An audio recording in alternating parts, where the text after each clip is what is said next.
I've often observed that the most civilized of gatherings can, in the space of a heartbeat, transform into something altogether more sinister. Such was the case on that fog-shrouded evening in November, when Poirot and I found ourselves guests at the Mayfair residence of Lady Victoria Ashworth, where what began as an elegant soirée would end with death stalking the drawing rooms like an uninvited guest. We had accepted Lady Victoria's invitation at Poirot's insistence. "It is instructive, mon ami," he had said, adjusting his bow tie with characteristic precision, "to observe how the English arrange their pleasures. Always there is the proper order, the correct flowers, the exact placement of chairs, the measured conversation. If only," he added with a slight smile, "the human heart could be arranged with such symmetry." The Ashworth mansion blazed with warm light against the November chill, its Georgian windows casting golden rectangles onto the fog-dampened street. Inside, the drawing-room hummed with the refined chatter of London society. Lady Victoria, a handsome woman in her 50s whose steel-grey hair was arranged in perfect waves, moved among her guests with the practiced grace of one accustomed to command.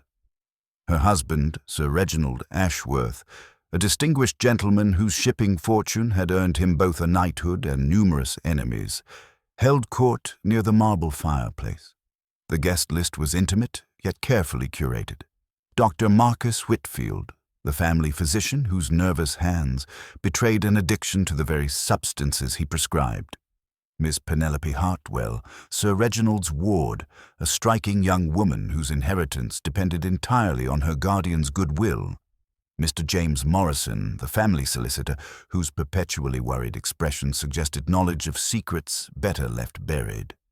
And Captain Geoffrey Ashworth, Sir Reginald's nephew, whose gambling debts were as legendary as his war record. "Observe, Hastings," Poirot murmured as we surveyed the assembled company, "how each guest maintains the perfect distance from the others. It is like a dance, non. But what music do they hear, I wonder?" The evening proceeded with clockwork precision until the stroke of midnight.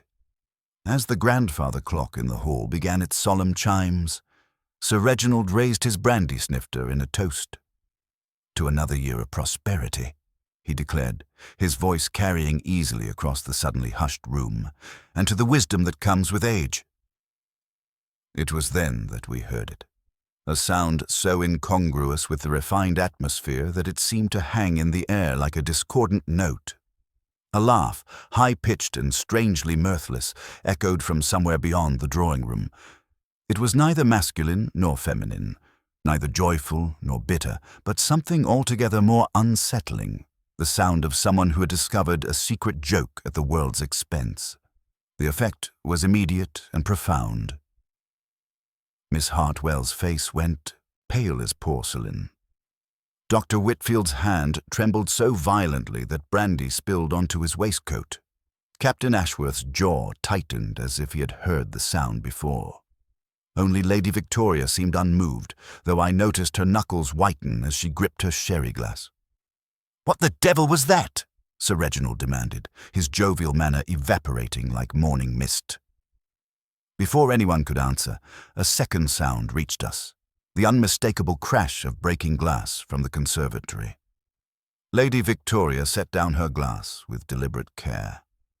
"I shall investigate," she announced, but Poirot was already moving with that peculiar economy of motion that characterized his approach to all things. "Perhaps, madame, it would be wise if we all remained together," he suggested gently, though his tone carried an authority that brooked no argument.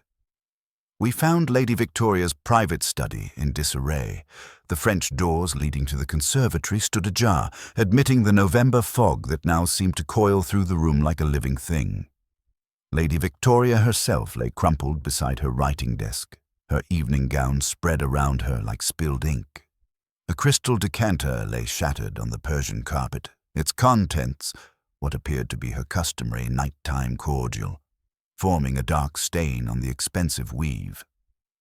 Dr. Whitfield pushed forward, his professional instincts overcoming his obvious distress. After a brief examination, he straightened with the gravity of one delivering an inevitable verdict. "She is dead," he announced quietly. "The pupils are dilated, and there is a distinct odor." He paused, his face growing even paler. "Bitter almonds. Cyanide, I believe." Poirot surveyed the scene with those remarkable eyes that seemed to catalogue every detail. He noted the position of the body, the angle of the fallen decanter, the fact that Lady Victoria's reading glasses remained perfectly positioned on her nose. Most significantly, he observed that the study door had been locked from the inside, the key still turned in the mechanism. "Curious," he murmured, straightening a displaced cushion with the same care one might show a sacred relic.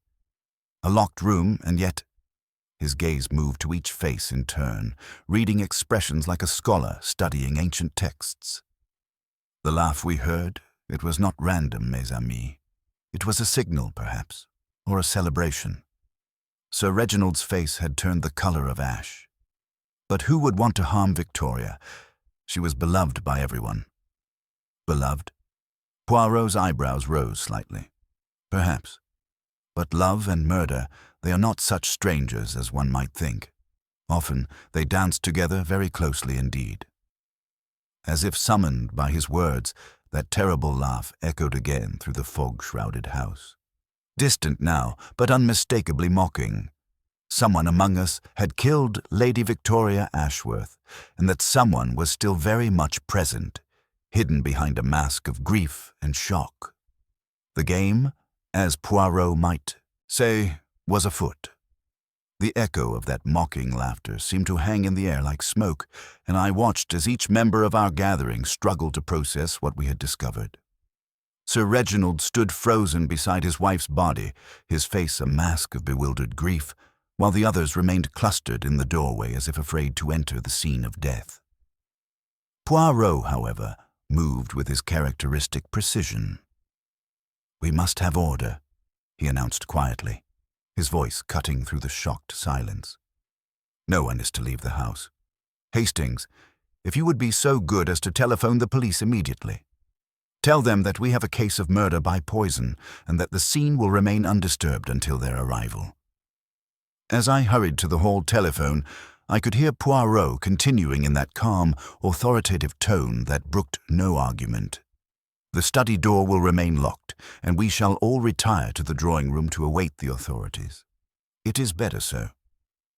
When I returned, I found Poirot conducting what could only be described as a ritual tidying of the immediate area. He carefully righted an overturned chair, aligned a silver paperweight with the edge of the desk blotter, and examined the key that still protruded from the inner lock of the study door. His movements were deliberate, almost reverent, as if he were preparing a sacred space for examination. "The lock mechanism is of the older sort," he observed, kneeling to examine it more closely. "A long throw, very secure. If the door was locked from within and we entered through the conservatory, then our murderer either remained hidden in this room like a ghost or departed through the garden. In fog such as this, one might disappear quite easily." Sir Reginald's voice came hoarse and broken. "Victoria always retired here after dinner parties. She would take her cordial, a family recipe with elderflower and herbs, and attend to her correspondence. I encouraged her to lock the door when she wished privacy. God help me, I thought it would keep her safe." Dr. Whitfield, who had been standing rigidly since pronouncing his diagnosis, cleared his throat nervously. The cordial was her nightly ritual. She mentioned it helped calm her nerves. I had prescribed a mild sedative for her recently, and she asked about mixing it with her usual drink. I warned her about combining medications with alcohol, but she insisted the family recipe contained no spirits. "A family recipe," Poirot repeated thoughtfully. "And who else might have known the ingredients of this particular concoction?" Miss Hartwell stepped forward, her composure gradually returning despite the tears that still glistened on her cheeks. "I helped Lady Victoria prepare it sometimes. She was teaching me the recipe, said it had been passed down through generations of Ashworth women." Her voice caught slightly. "She was kind to me, despite the circumstances of my guardianship." Circumstances? Poirot's tone remained gentle, but I recognized the sharpening of attention that preceded his most penetrating inquiries. "My parents died in a motor accident 3 years ago," Miss Hartwell explained, color rising in her cheeks. "Lady Victoria insisted on taking me in, though I know it caused complications with the family arrangements." Mr. Morrison, the solicitor, adjusted his spectacles with that nervous gesture I had noticed earlier.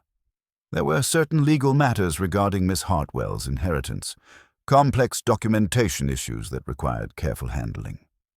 It was at this moment that heavy footsteps echoed in the hallway, followed by the familiar voice of Inspector Japp.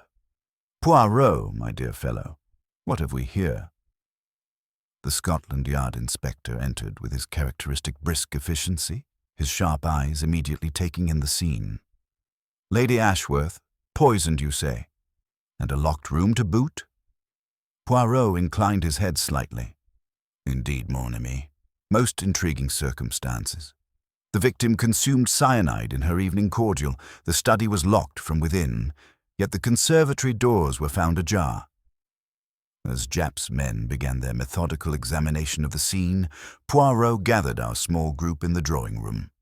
The fog pressed against the windows like a living thing, emphasizing our isolation. The killer was among us. Of this he seemed certain. "Now," Poirot said, settling himself on the settee with his hands folded, "we shall proceed systematically. Each of you will tell me, with exactness, your movements from 5 minutes before midnight until we entered the study." He began with Captain Ashworth, who stood rigidly by the fireplace. "I remained by the mantel throughout the evening. When that damned laugh came, I thought some intruder had entered from the street. I was preparing to investigate when you suggested we remain together." "And you, Dr. Whitfield?" The doctor's hands trembled slightly. "I'd gone to fetch a seltzer. I find that spirits disagree with me of late. When we heard the laugh, I set down the siphon immediately." As each person provided their account, Poirot's eyes never ceased their careful observation. Behind the masks of shock and grief, I could see him cataloguing every gesture, every hesitation, every telling glance. "The laugh," he murmured finally. "It was not random, mes amis. It was a signal, or perhaps a celebration. Someone among us knows more about that sound than they have revealed." From somewhere in the fog-shrouded house, as if summoned by his words, that terrible laughter echoed once more. Distant, mocking, and utterly chilling. The echo of that mocking laughter seemed to linger in the very walls of the house, and I observed how each member of our small gathering reacted to its ghostly persistence. Even Inspector Japp, typically unflappable in the face of London's darkest crimes, cast a wary glance toward the fog-shrouded conservatory. "That laugh," Poirot said quietly, rising from his chair with characteristic precision. "It comes from within these walls, not from some phantom in the garden. Our murderer has not vanished into the November fog, mes amis. They remain among us, and I fear they are rather pleased with their handiwork." Japp's expression hardened. "You're suggesting someone here is still playing games after committing murder? That's a cold-blooded sort indeed." "Précisément. Cold blood requires the most careful study." Poirot's gaze swept over each face with the methodical attention of a scholar examining ancient manuscripts. "Inspector, while your excellent men attend to the physical evidence, permit me to conduct individual interviews. The library, perhaps, where we might speak with greater privacy?" But first, Poirot insisted on returning to the study for one final examination. The fog continued to coil through the open conservatory doors like some malevolent spirit, and the scent of bitter almonds hung heavy in the air. Poirot moved with that peculiar economy of motion I had come to recognize, his eyes cataloguing every detail with scientific precision. "Observe, Hastings," he murmured, kneeling beside Lady Victoria's writing desk. "The blotter bears a faint wet ring where no glass now stands. The decanter lies shattered, yet someone had been drinking from a separate vessel." He examined the lock mechanism with the same care a jeweler might show a precious stone. The lock is of the older sort, very secure. If our murderer departed through the conservatory, they knew this house intimately. He paused at a sheet of notepaper bearing the beginning of a letter in Lady Victoria's elegant hand. "My dear," the sentence broke off abruptly, the pen having left a small blot where it had been hastily abandoned. "Most illuminating," Poirot observed, though he did not elaborate further. The library provided the perfect setting for Poirot's methodical interrogation. Its mahogany shelves and classical paintings suggested the accumulated wisdom of generations, while the strategic placement of chairs allowed him to observe both his subject and any telltale reactions. He began with Sir Reginald, whose grief appeared genuine, but whose answers carried undertones of complexity I had not previously detected. My wife had been concerned about certain family matters of late, Sir Reginald admitted, his voice heavy with exhaustion. The guardianship of Miss Hartwell had created some tension, particularly regarding financial arrangements. What manner of tension? Victoria felt strongly that Penelope should inherit her parents' full estate immediately upon reaching 21. There were others who disagreed about the timing. Sir Reginald's eyes grew distant. "My nephew Geoffrey has always assumed he would inherit substantially from our estate. Victoria's recent decisions complicated those expectations considerably." This revelation hung in the air like incense. Recent decisions? She had been meeting with Morrison about establishing a new trust. She felt that certain family members had proven themselves unreliable with money. Sir Reginald's voice dropped to barely above a whisper. "Geoffrey's gambling debts, you understand." Victoria believed in what she called tough love. Captain Ashworth's interview proved equally illuminating. His military bearing could not entirely conceal an underlying nervousness that intensified under Poirot's gentle but persistent questioning. "Your aunt mentioned changes to her will?" Poirot inquired with deceptive casualness. Geoffrey's jaw tightened almost imperceptibly. Victoria had strong opinions about responsibility. She felt that inheritance should be earned through character, not simply bestowed by accident of birth. "And you disagreed with this philosophy?" "I served my country for 6 years, Monsieur Poirot. I lost friends in the trenches while others profited from war contracts. If that doesn't demonstrate character, I'm not certain what does." "Yet there were debts." The captain's composure cracked slightly. "Cards have always been my weakness." Victoria knew this and chose to lecture rather than assist. She claimed financial struggle would build character.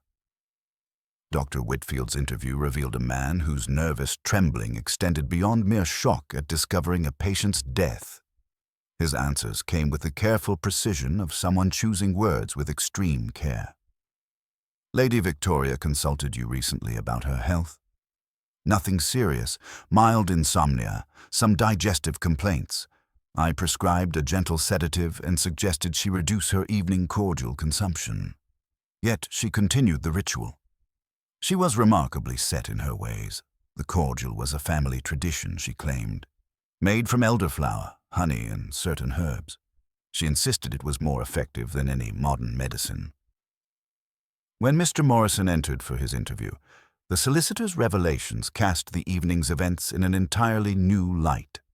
Lady Victoria had indeed been making significant changes to her will. She had decided to leave the bulk of her personal estate to Miss Hartwell, with smaller provisions for Captain Ashworth conditional upon his clearing his debts and maintaining steady employment for 2 years. And when was this new will to be executed? "Tomorrow morning, Monsieur Poirot." She had scheduled an appointment to sign the final documents. As Morrison departed, Poirot sat in contemplative silence, his fingers steepled beneath his chin. "The human heart, Hastings, is indeed a labyrinth, but this particular maze is beginning to reveal its pattern." The weight of Morrison's revelation settled over the library, like the fog pressing against the windows, and I watched as Poirot absorbed this information with the methodical precision of a master clockmaker examining the intricate gears of a complex timepiece.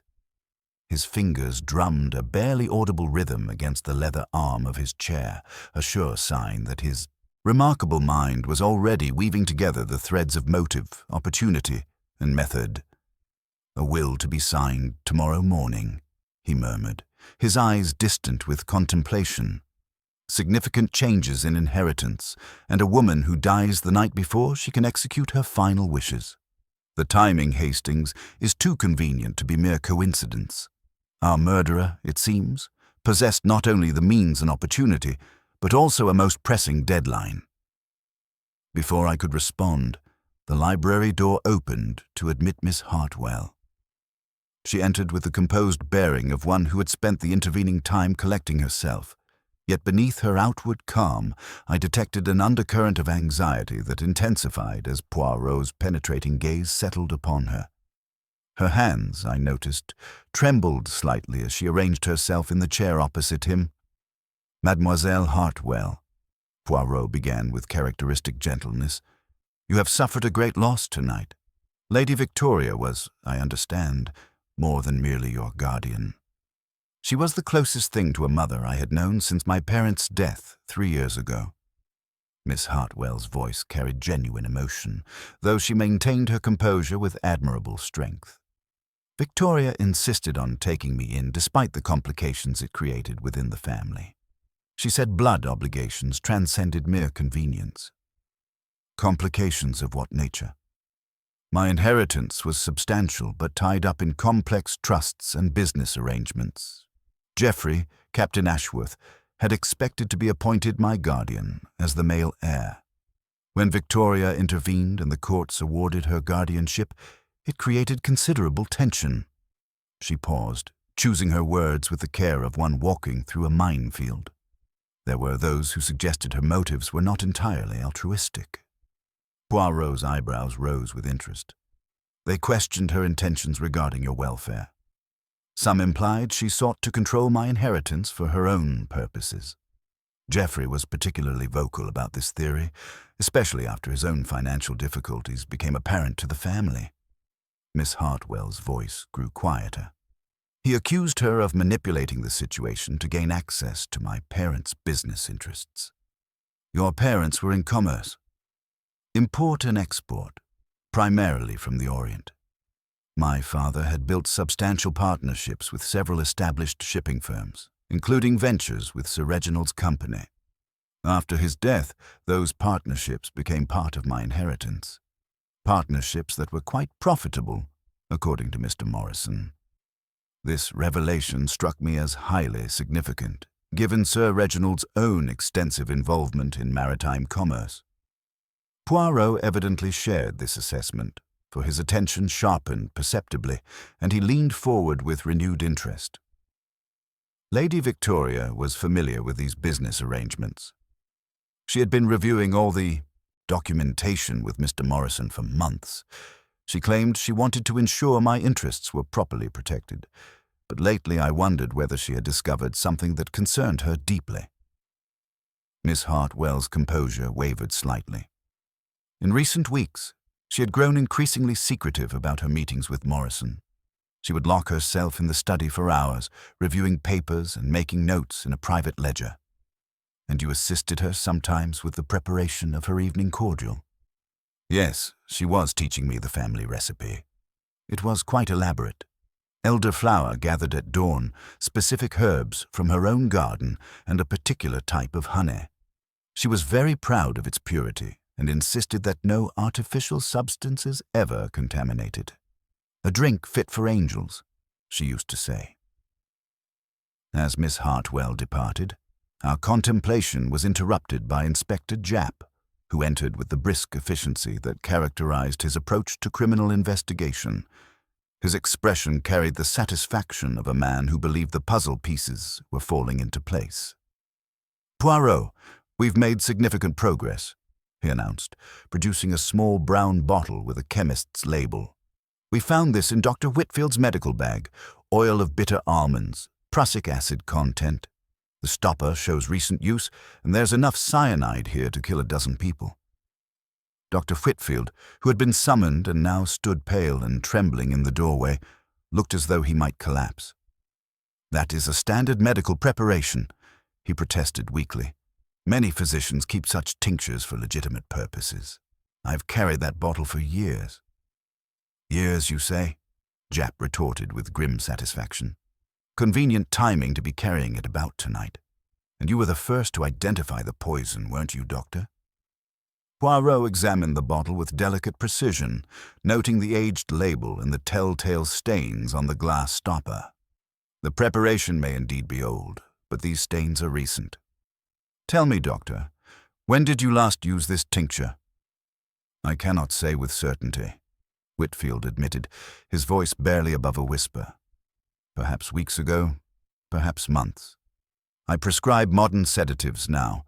This old preparation has largely fallen out of favor." "Yet you carried it tonight?" "I always carry a complete medical kit when making house calls. It is a matter of professional habit." Jap's expression hardened. "Professional habit or professional opportunity? You had access to the house this afternoon. You knew about Lady Victoria's evening ritual, and you conveniently left the drawing room at the crucial moment to fetch a seltzer."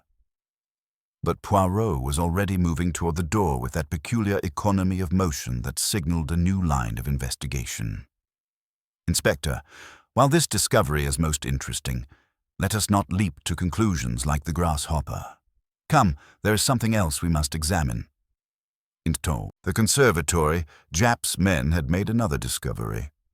Sergeant Mitchell approached with an evidence envelope containing what appeared to be a gramophone record, its label partially obscured by moisture and dirt. "Found this hidden beneath the rose bushes, sir," Mitchell reported. "Quite deliberately concealed, I'd say." Poirot examined the record with intense interest. Despite the weather damage, I could make out enough of the label to identify it as a recording of theatrical performances. Specifically, a collection of dramatic laughter from various stage productions. "Voilà!" Poirot exclaimed softly. Our ghostly laughter explained at last. Someone used this recording to create the illusion of an intruder, to establish their alibi while they themselves remained among the gathered suspects. "But how?" I asked. We were all in the drawing room when we heard it. "Not all, mon ami. Remember Dr. Whitfield's departure to fetch a seltzer, Captain Ashworth's position near the hall? Even Miss Hartwell moved about the room during the evening. Any of them could have activated a gramophone in another room, then rejoined the gathering before the sound reached us through the house's corridors." Jap nodded grimly. "A clever murderer, but clever criminals often outsmart themselves. Between the bitter almond tincture and this gramophone business, I'd say Dr. Whitfield has some serious explaining to do." Within the hour, Dr. Whitfield had been taken into custody, his protests of innocence echoing through the fog-shrouded night as he was escorted to the police vehicle. The case, it seemed, had reached its resolution with the methodical efficiency that characterized Inspector Jap's investigations. Yet as we stood in the now quiet drawing room, I noticed that Poirot did not share the inspector's satisfaction. His expression remained thoughtful, almost troubled, as he surveyed the scene of our evening's drama. "You seem unconvinced, Poirot," I observed. "The evidence is compelling, certainement," he replied slowly. "But there are aspects of this affair that trouble me. Why would a man trembling with withdrawal symptoms choose a method that screams his profession? Why present a bottle bearing his own fingerprints? And most curious of all, Hastings. Why continue the gramophone performance after the deed was done? As if summoned by his words, that familiar mocking laughter echoed through the house once more, distant, triumphant, and utterly chilling. Dr. Whitfield was already in police custody, yet the sound continued to haunt the fog-shrouded mansion. Poirot's eyes gleamed with renewed purpose. "Non, mon ami.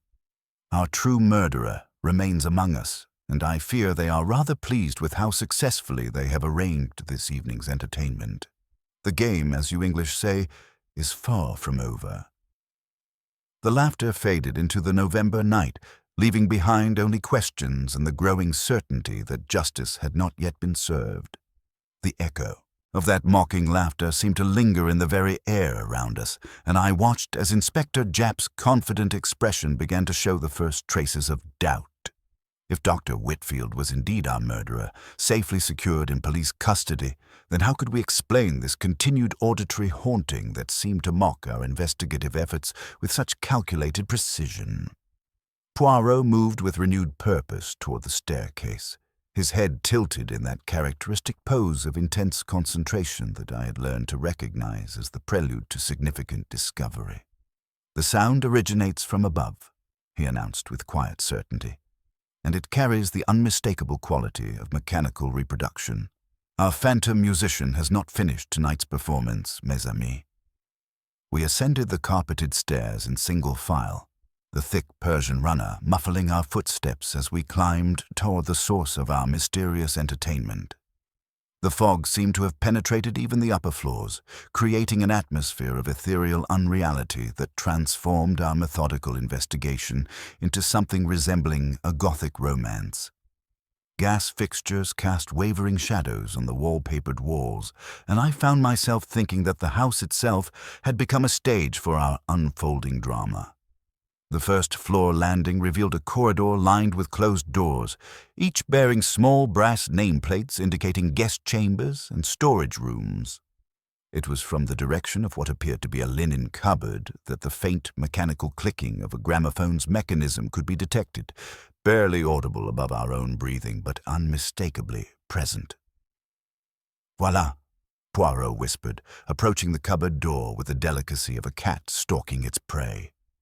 The door sat fractionally ajar, and as he opened it with a gentle touch, we discovered a small portable gramophone nestled among folded sheets and lavender sachets, its felt turntable still revolving with lazy persistence. Inspector Japp let out a low whistle of amazement. "Clever devils indeed. Hide the machine where the sound travels through the house's corridors. Let the acoustics do the rest." "Not merely the acoustics, Inspector," Poirot corrected with mild precision, examining the device with scientific care. "The psychology. Whoever placed this here calculated exactly which spaces would make the sound most sinister and which would muffle it entirely. It is a masterpiece of misdirection, the familiar transformed into the uncanny."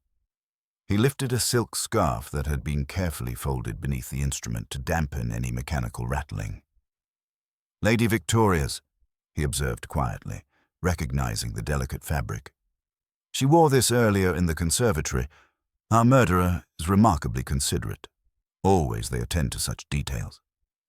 As we descended back to the drawing room, Poirot's expression grew increasingly thoughtful.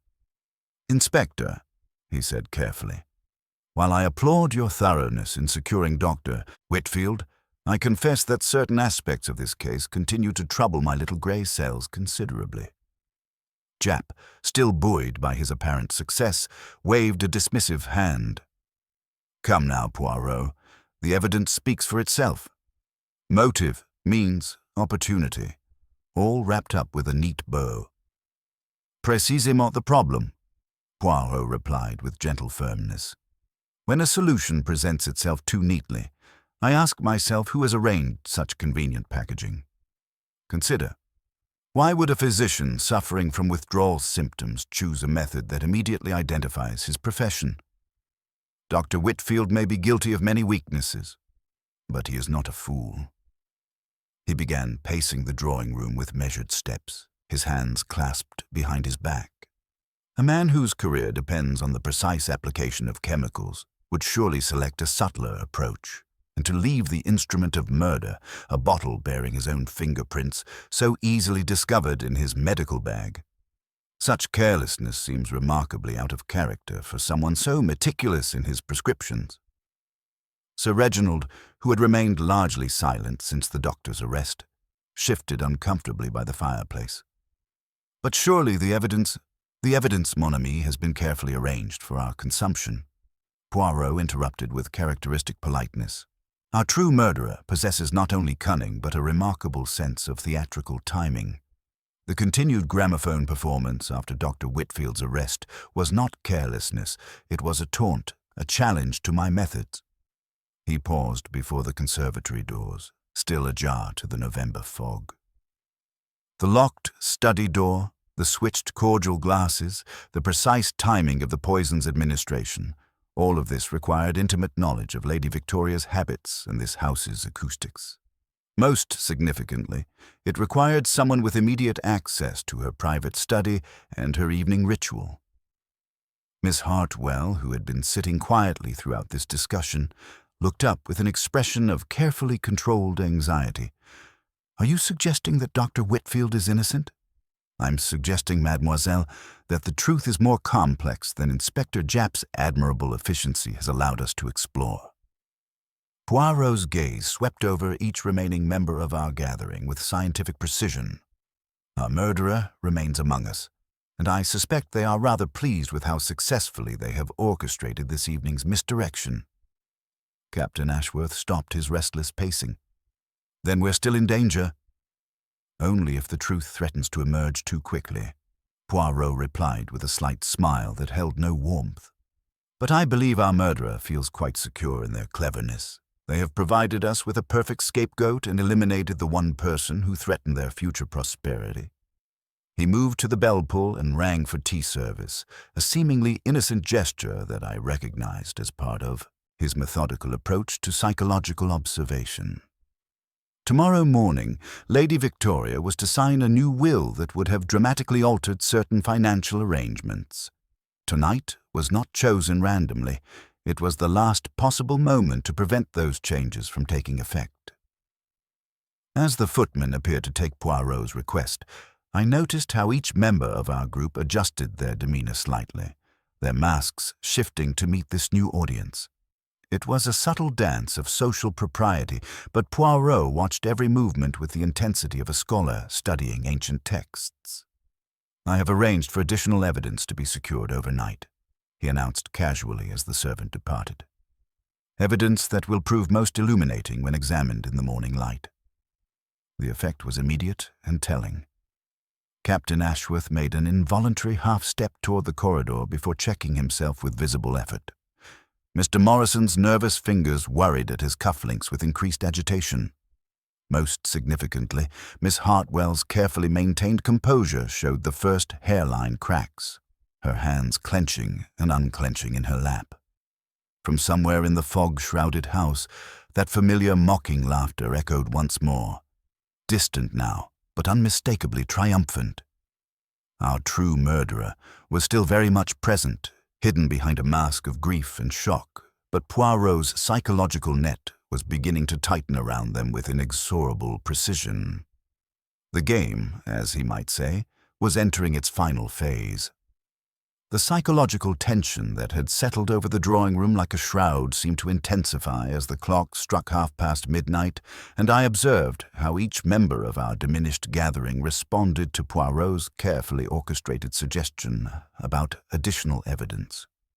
The fog continued to press against the windows with spectral persistence, while within our circle, the masks of grief and shock were beginning to show hairline cracks under the pressure of sustained scrutiny. Poirot settled himself in his chair with characteristic precision, his fingers steepled beneath his chin in that familiar pose of contemplation. Yet beneath his outward calm, I detected the coiled energy of a predator preparing to strike. "The human mind under pressure," he began conversationally, "reveals truths that the conscious will would prefer to keep hidden. Tonight we have witnessed several such revelations, though I suspect our murderer believes they have successfully maintained their deception."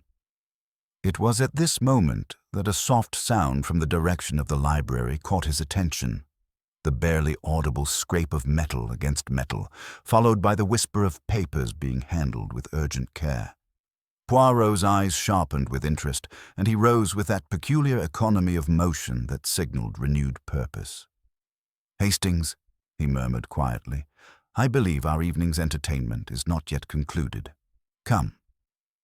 We made our way through the fog-shrouded corridors with the stealth of practiced investigators, our footsteps muffled by the thick Persian carpeting. The library door stood fractionally ajar, and through the narrow opening we could observe Mr. Morrison kneeling before the open safe, his hands working frantically among a collection of documents and ledgers. As we watched, the solicitor selected several papers and moved toward the fireplace, where the dying embers still glowed with sufficient heat for his purposes.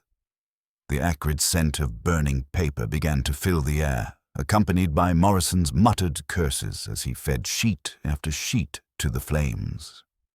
"Monsieur Morrison," Poirot announced quietly, stepping into the room with Inspector Japp close behind. "Working rather late, are we not?" The solicitor spun around with the guilty start of a man caught in flagrante delicto. A thin trickle of blood traced a path from his right temple, and his clothing bore the disheveled appearance of someone who had suffered a recent altercation. "I surprised an intruder," Morrison stammered, his voice carrying the hollow ring of a poorly rehearsed lie. "They struck me and attempted to steal Lady Victoria's private papers. I managed to prevent the theft, but some documents were damaged in the struggle." Poirot examined the man with scientific precision, noting the angle of the supposed blow and the suspicious convenience of its placement. "You are left-handed, Monsieur Morrison." "No, right-handed," Morrison replied, unconsciously flexing his right hand to emphasize the point. "Curious," Poirot murmured, moving to examine the smoldering remains in the fireplace. With delicate precision, he extracted a partially burned fragment of cream stationery, its edges charred but its content still partially legible. "The Singapore invoices do not reconcile with the partnership agreements. The discrepancies suggest systematic." The remainder of the text had been consumed by flames, but the implications were clear enough. Morrison's face had gone the color of ash as he realized the significance of Poirot's discovery. "Inspector," Poirot said quietly, "if you would be so good as to examine Mr. Morrison's hands, I believe you will find traces of a sticky residue. Honey, to be precise. The same pure honey that Lady Victoria used in her evening cordial preparation." Japp's examination confirmed Poirot's prediction, revealing the telltale tackiness that could only have come from recent contact with the murder weapon's preparation. Morrison's protests of innocence grew increasingly desperate as the evidence mounted against him. "The documents you attempted to destroy," Poirot continued with relentless logic, "they detailed financial irregularities in the management of Miss Hartwell's inheritance, did they not? Business partnerships that exceeded the scope of guardianship authority, investment decisions that enriched certain parties at the expense of the ward's interests." Morrison's shoulders sagged in defeat. Lady Victoria had been investigating for months. She discovered that Geoffrey, Captain Ashworth, had been using his influence to redirect portions of Miss Hartwell's inheritance into his own failed business ventures. I was merely the legal instrument, following instructions from the family. This revelation struck the assembled company like a thunderbolt. Captain Ashworth, who had been summoned by the commotion, stood frozen in the doorway as the full implications of Morrison's confession became clear. "So you destroyed the evidence to protect the captain?" Japp inquired with grim satisfaction. "Not to protect," Morrison replied bitterly. "To survive. Geoffrey threatened to expose certain irregularities in my own practice if I didn't cooperate. But when Lady Victoria scheduled the will signing for this morning, we both knew our arrangement was finished. The new will would have triggered a complete audit of all financial arrangements." Poirot's expression remained thoughtful as he absorbed this information. "Yet you claim innocence of murder, Monsieur Morrison." "I swear it," Morrison pleaded desperately. "I was willing to falsify documents, to manipulate legal procedures, but I would never commit murder. When that terrible laughter began tonight, I knew someone else had taken matters into their own hands." From somewhere in the fog-shrouded house, as if summoned by his words, that familiar mocking sound echoed once more, distant now, but unmistakably triumphant. Morrison's confession had revealed the financial motive behind Lady Victoria's death, but the true murderer remained hidden among us, their identity still concealed behind a mask of grief and innocence. Poirot surveyed the scene with characteristic precision, his remarkable mind already weaving together the threads of motive, opportunity, and method into a pattern that would soon reveal the complete truth. The weight of Morrison's confession hung in the library air, like the fog pressing against the windows, yet I observed that Poirot remained profoundly unsatisfied with this partial revelation. His remarkable eyes continued their methodical examination of each face, reading expressions with the precision of a scholar studying illuminated manuscripts. Morrison's admission had revealed the financial corruption that provided motive for murder, but the actual perpetrator of Lady Victoria's death remained concealed among us like a serpent in Eden's garden. "Monsieur Morrison," Poirot said with characteristic gentleness, his voice carrying that peculiar authority that brooked no deception, "your confession illuminates the financial irregularities, but it raises questions of particular interest to my little grey cells. If both you and Captain Ashworth faced exposure by Lady Victoria's investigation, why did neither of you act to prevent her discoveries through legitimate means?" Before Morrison could respond, Inspector Japp appeared in the doorway with Sergeant Mitchell, who carried a small evidence envelope with the careful precision of one handling dangerous materials. "Poirot, we've made another discovery," Japp announced grimly. Mitchell found something rather interesting in the scullery. We followed them through the fog-shrouded corridors to the service areas, where the domestic machinery of the great house continued its quiet operations despite the evening's dramatic events. In the scullery, the deep stone sink bore evidence of recent activity. A thin trickle of water still ran from the tap, and in the basin, like a drowned jewel, lay Lady Victoria's cut-glass honey jar. Poirot examined the vessel with scientific precision, noting the askew lid and the film of pale dilution that swirled toward the drain. He lifted it carefully with a folded cloth, inhaling delicately before offering it for my inspection. Beneath the floral sweetness of honey, I detected the unmistakable bitter almond tang of cyanide. "Someone has been industrious," Poirot murmured with quiet satisfaction. "And very recently. Observe the warmth of the water, the moisture on the inner walls. The erasure is not complete, but the attempt reveals much about our murderer's state of mind. They believed themselves safe after Dr. Whitfield's arrest, yet they could not resist eliminating this final piece of evidence." It was at this moment that Captain Ashworth appeared in the scullery doorway, breathing heavily, his coat bearing a suspicious dampness and his right palm marked by a thin line of fresh blood. "Caught sight of someone bolting from the service entrance," he reported between labored breaths. "Gave chase into the yard but lost them in the fog. Must have brushed against something sharp. Damned inconvenient." Poirot's attention focused on the captain with renewed intensity. "Curious that you are always present at these crucial moments, Captain. Your sleeve carries the distinct scent of dishwater, and your cuff bears a tackiness that suggests recent contact with honey." His delicate finger indicated the captain's right wrist. "Most interesting of all, the cut on your palm appears remarkably clean and shallow. Precisely the sort of wound one might receive from handling broken glass rather than rough wood." Geoffrey's military bearing stiffened under this scrutiny. "Are you suggesting I tampered with evidence?" "I suggest nothing beyond what the physical facts demonstrate," Poirot replied with diplomatic precision. "But these facts are beginning to form a pattern of considerable interest." Our investigation was interrupted by another discovery that cast the evening's events in an entirely new light. Japp's men had located a second gramophone device, this one ingeniously concealed within the grandfather clock in the main hall. A clockwork mechanism had been wired to trigger the recorded laughter at predetermined intervals, explaining how the mocking sound continued even after Dr. Whitfield's arrest. "Two devices," Poirot observed, with something approaching admiration for the murderer's thoroughness. The upstairs gramophone to provide initial misdirection, this hidden accomplice to continue the psychological pressure when the first had been discovered. Such elaborate preparation suggests a mind that delights in complexity and takes genuine pleasure in outwitting authority. Miss Hartwell, who had been observing these revelations with carefully controlled composure, stepped forward with a question that revealed her own growing understanding of the evening's implications. If someone went to such lengths to create false evidence and destroy real evidence, doesn't that suggest they had intimate knowledge of both the house and Lady Victoria's habits? "Précisément, mademoiselle," Poirot agreed, his gaze settling on her with particular intensity.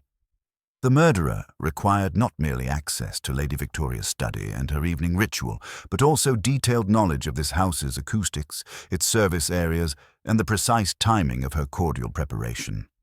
Most significantly, they needed to understand which evidence would implicate others and which would expose themselves.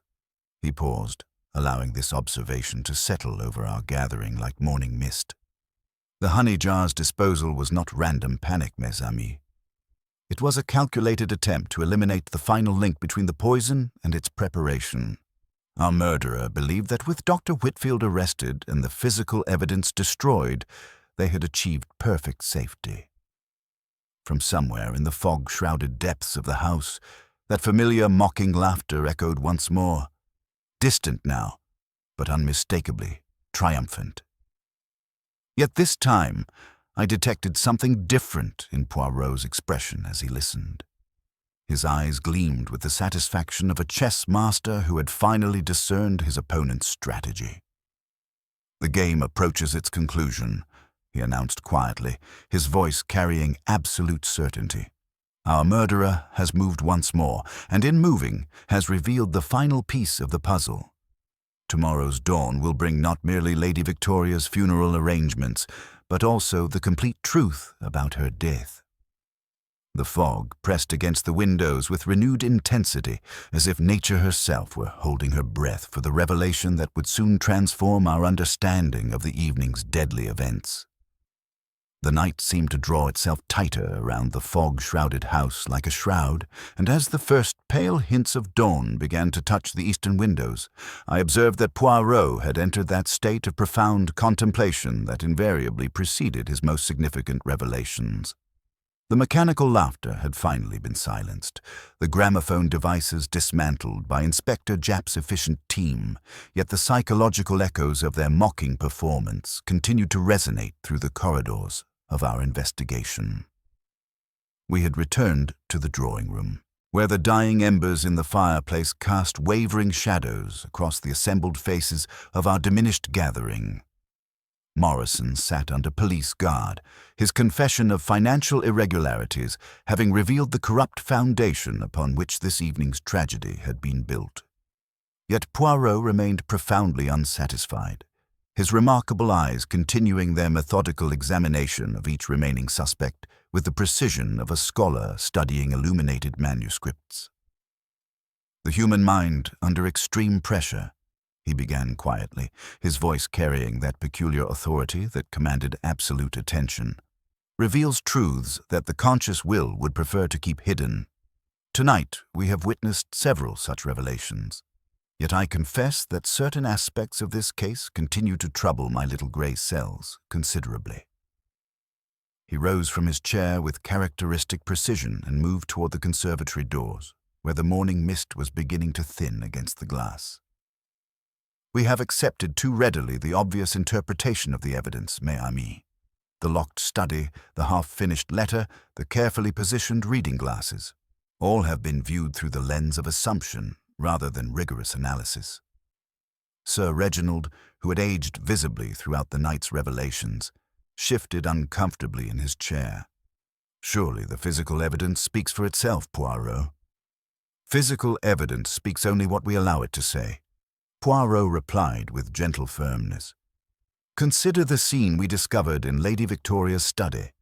She sat at her writing desk, her reading glasses perfectly positioned upon her nose, a letter bearing the words, "My dear," before her, the pen having left a small blot where it was hastily abandoned. He paused, allowing this familiar description to settle over our gathering like morning mist. We assumed, naturally, that she was writing this letter when interrupted by her murderer. But what if this assumption is incorrect? What if Lady Victoria was not writing, but reading? The effect of this simple reinterpretation was immediate and profound. Miss Hartwell's carefully maintained composure showed the first hairline cracks, while Captain Ashworth's jaw tightened with barely controlled tension. Even I felt the ground shift beneath my understanding of the evening's events. "Reading glasses, Hastings," Poirot continued with quiet satisfaction, "are typically worn for reading, not for writing. One removes them to think, to compose thoughts, to look up from the page in contemplation.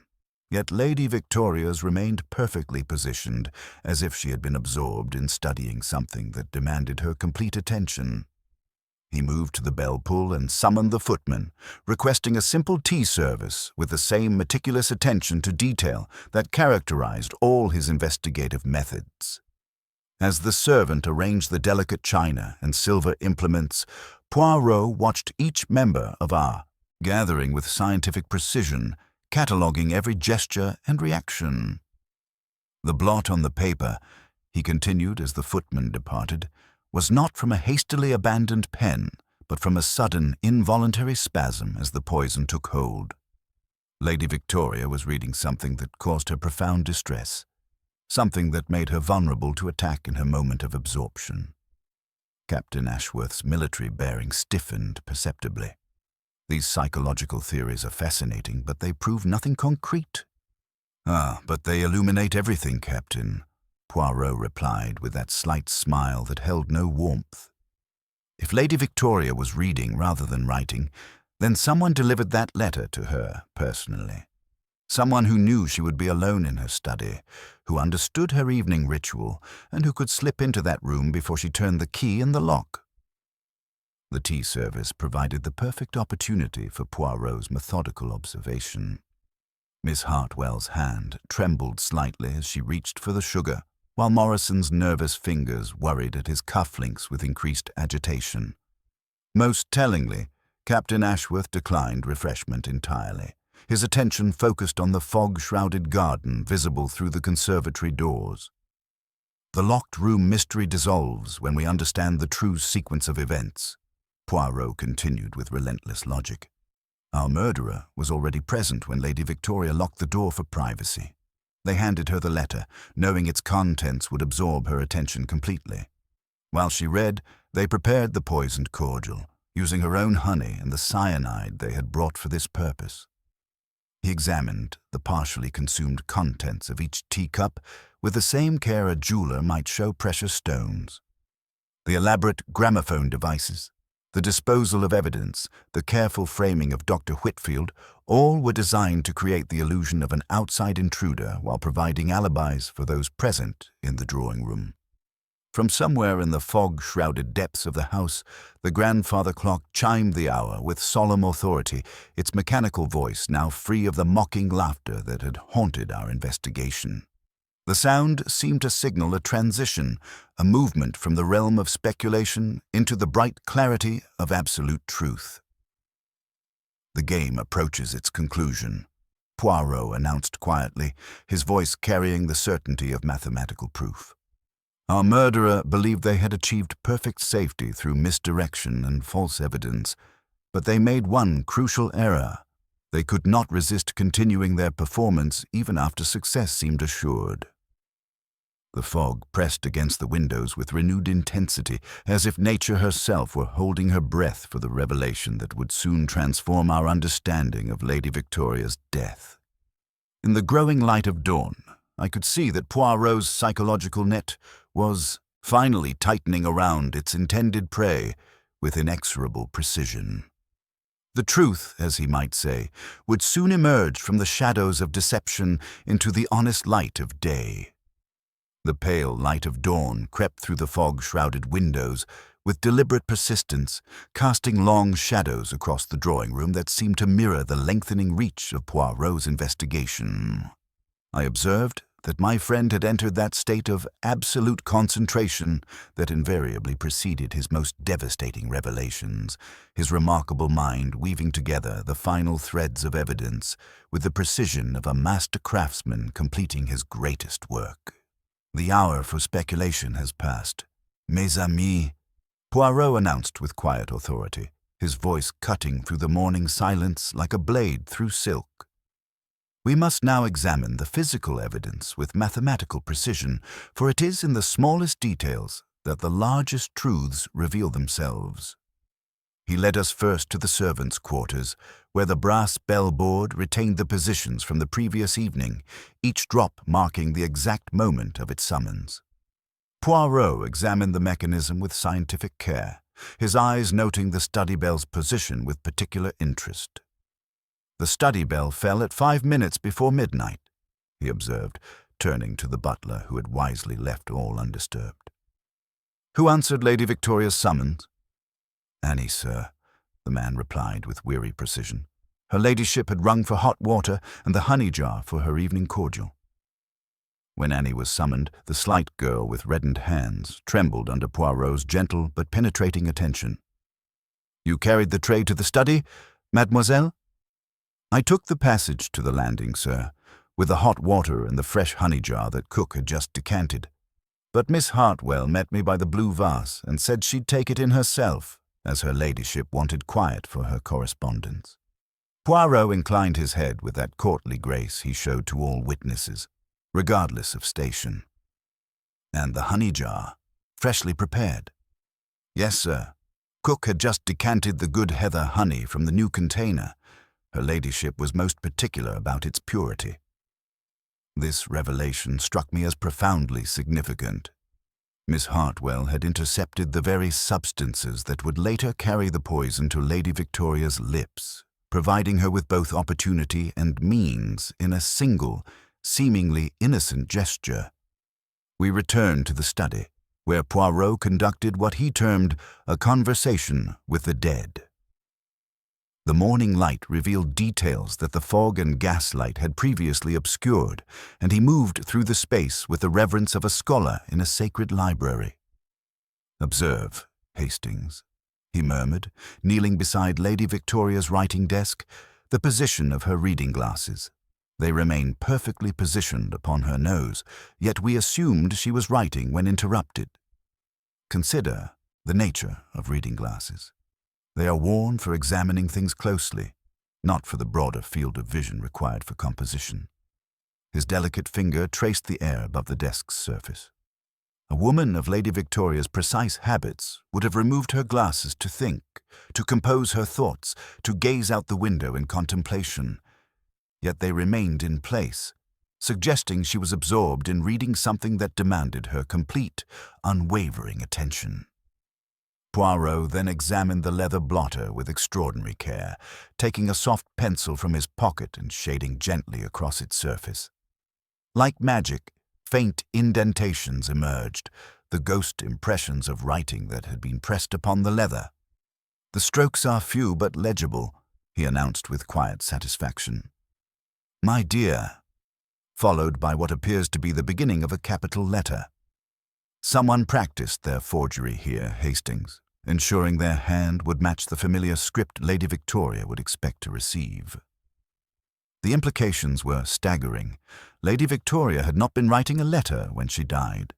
She had been reading one, a forged communication designed to absorb her attention completely while her murderer prepared the fatal cordial. "The locked room mystery dissolves when we understand the true sequence," Poirot continued with relentless logic. "Our murderer was already present when Lady Victoria turned the key, seeking privacy for her evening ritual. They handed her the forged letter, knowing its contents would captivate her attention. While she read, they prepared the poisoned cordial using the honey they had intercepted from Annie's tray. The morning light streaming through the conservatory doors seemed to illuminate the truth with pitiless clarity. Miss Hartwell's carefully maintained composure showed the first hairline cracks, as the weight of evidence mounted against her with inexorable precision. "The gramophone devices were not merely misdirection," Poirot observed, his gaze settling upon her with scientific intensity. "They were theatrical performance, designed to provide alibis while concealing that the murder had already been committed. But the continuation of the performance after Dr. Whitfield's arrest, that was compulsion, mademoiselle. The irresistible need to demonstrate superior cleverness, even when safety demanded silence." From somewhere in the fog-shrouded depths of the house, the grandfather clock chimed the quarter hour with mechanical precision, its voice now free of the mocking laughter that had haunted our investigation. The sound seemed to mark a transition from speculation to certainty, from mystery to inevitable revelation.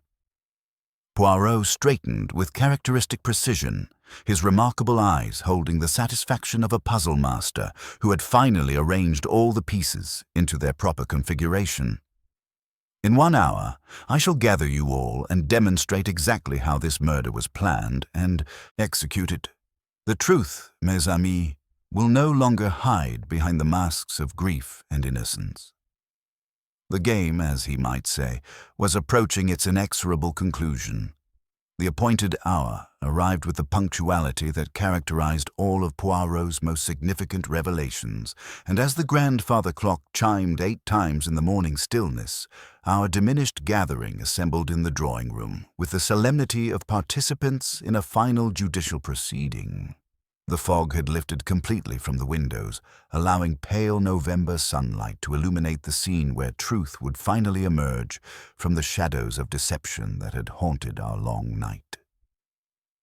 Poirot stood before the marble fireplace with characteristic precision, his hands folded behind his back, his remarkable eyes surveying each face with the methodical attention of a master craftsman preparing to reveal his greatest work.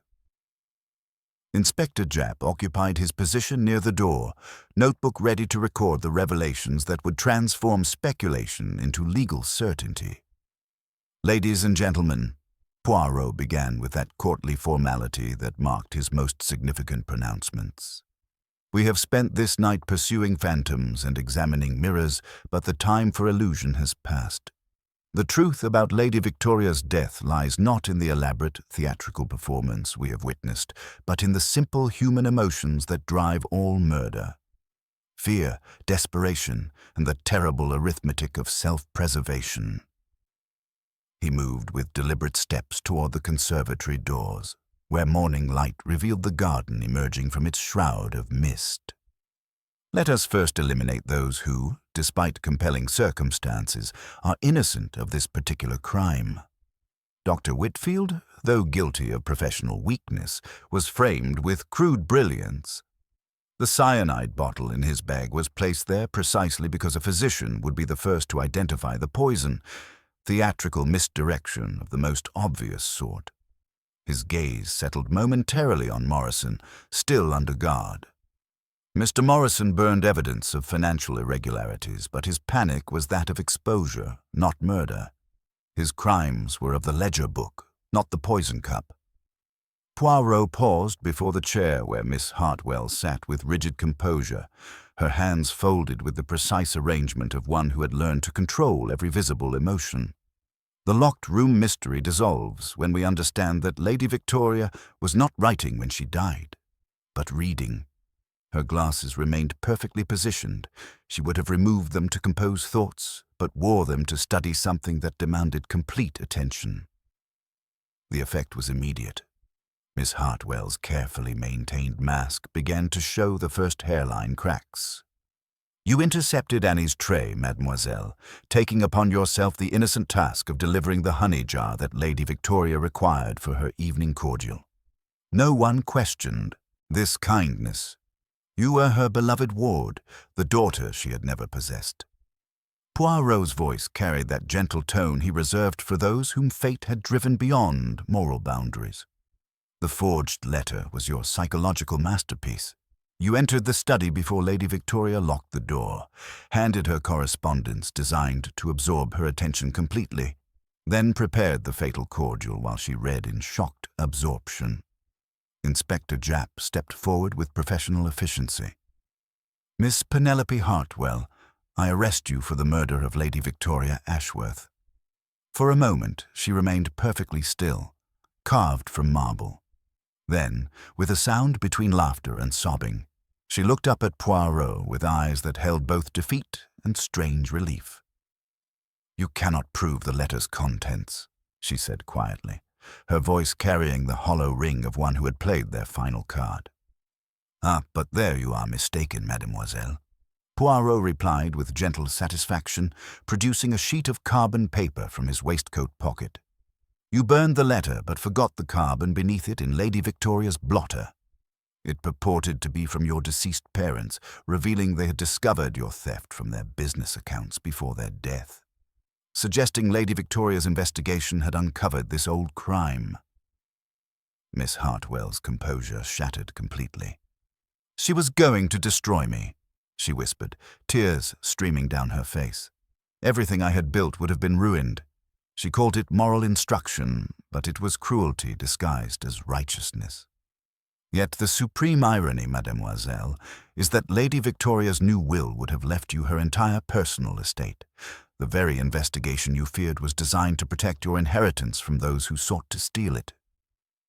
The morning sunlight streaming through the windows illuminated the tragedy with pitiless clarity. A young woman who had destroyed the one person who truly loved her, driven by fears that proved ultimately groundless. As Japp's men led Miss Hartwell away, her final words echoed through the drawing room. She would have forgiven me anything except dishonesty. That was always her weakness, and mine. The fog had lifted completely, revealing the garden in November's stark beauty. Justice had been served, but at a cost in human suffering that seemed almost too great to bear. Poirot stood in contemplative silence, his remarkable mind already turning from the solved mystery to those eternal questions of human nature that would forever remain beyond the reach of even his little grey cells. The silence that followed Miss Hartwell's departure seemed to settle over the drawing-room like a shroud, and I observed that even Inspector Japp, accustomed as he was to London's darkest crimes, appeared profoundly affected by the human tragedy we had witnessed. The fog had lifted completely from the windows, revealing a November garden that sparkled with crystalline beauty, yet the emotional atmosphere within remained heavy with the weight of profound loss and misunderstanding. Within the hour, Dr. Whitfield returned from the station with the hollow-eyed look of a reprieved man, his hands trembling not from withdrawal, but from the shock of his narrow escape. "You believed me innocent," he said quietly, scarcely able to meet our eyes. "I believed the evidence against you was too convenient," Poirot replied with characteristic precision. "A bottle that declares its poison, a physician chosen to identify it. Such things are constructed, not discovered. You have work to do, Doctor. Begin with yourself." The morning light revealed other truths as well. Captain Ashworth, his military bearing finally cracked, confessed to his struggle with Morrison in the library. "I tried to seize the ledgers when I realized Penelope had acted. Morrison struck his head on the fender during our scuffle. When I heard you approaching, I fled like a coward." "And later you attempted to wash the honey jar," Poirot observed without condemnation. "I thought if the source could not be proven, the doctor would hang and the matter would end," Geoffrey admitted, his voice raw with shame. "I never intended murder, but I was willing to let an innocent man die to save myself." Morrison, grey and defeated, submitted to his arrest with the resignation of one who had finally exhausted all deceptions. "She only suspected my irregularities," he whispered as Japp's men led him away. "The investigation was meant to protect Miss Hartwell's inheritance, not expose her past mistakes." This revelation struck Sir Reginald with devastating force. "The new will," he said, his voice breaking. "Victoria explained it to me the morning before the party. She had discovered Geoffrey's manipulation of Penelope's accounts and was establishing an unbreachable trust. The girl would have been protected completely, with provisions even for Geoffrey's rehabilitation and Morrison's pension. Victoria believed in redemption, always." Poirot moved with reverent precision through the study one final time, straightening the pen, closing the inkwell, aligning the blotter with mathematical exactness. "Order in the little things, Hastings," he murmured softly. "It comforts the living and honors the dead." The irony was almost too cruel to contemplate. Miss Hartwell had murdered the one person who loved her unconditionally, driven by fears that were not merely groundless, but tragically opposite to reality. Lady Victoria's investigation had been designed to protect her ward's future, not destroy it. As we prepared to depart, Poirot paused at the conservatory doors where the morning sun transformed the garden into something approaching paradise. "The human heart, mon ami, remains the greatest mystery of all. We solve crimes with logic and evidence, but the motivations that drive people to murder spring from depths that reason cannot always illuminate." Inspector Japp shook Poirot's hand with genuine respect. Another case closed, though I confess this one leaves a bitter taste. Beware of cases that solve themselves too neatly, Poirot cautioned with a slight smile. The truth is rarely so obliging. Our taxi carried us through London's awakening streets, the fog having lifted to reveal the city in all its complex morning beauty. Yet neither of us could escape the shadow of what we had witnessed. The laugh we heard, I said finally. It haunts me still. It was the laugh of superiority, Poirot replied thoughtfully, the cruel glee of one who believed herself the only clever person in the room. Miss Hartwell wished to instruct the world in deception, and instead revealed her own heart completely. When the brain plays theatre, Hastings, the theatre, answers back. You pitied her. I pitied the mistake. She mistrusted love and transformed her greatest protector into an imagined enemy. Had she waited one day, merely one day, she would have found herself rich, protected, and beloved. But fear does not count hours. It devours them. We rode in contemplative silence through London's morning traffic. The case was solved, justice would be served, yet the human cost seemed almost unbearable. Shall we breakfast, Poirot? I asked finally. Indeed, he replied, his spirits lifting slightly. Somewhere we might hear laughter that carries no malice, the contented laugh of a good cook when I praise the symmetry of her soufflé. That, mon ami, is the only laughter I desire after midnight. The November morning stretched before us with crystalline clarity, but I knew that neither of us would soon forget the lesson learned in Lady Victoria's drawing room. That the greatest tragedies often spring not from evil, but from the terrible arithmetic of human fear and misunderstanding. Some victories, I reflected, cost far more than any defeat ever could.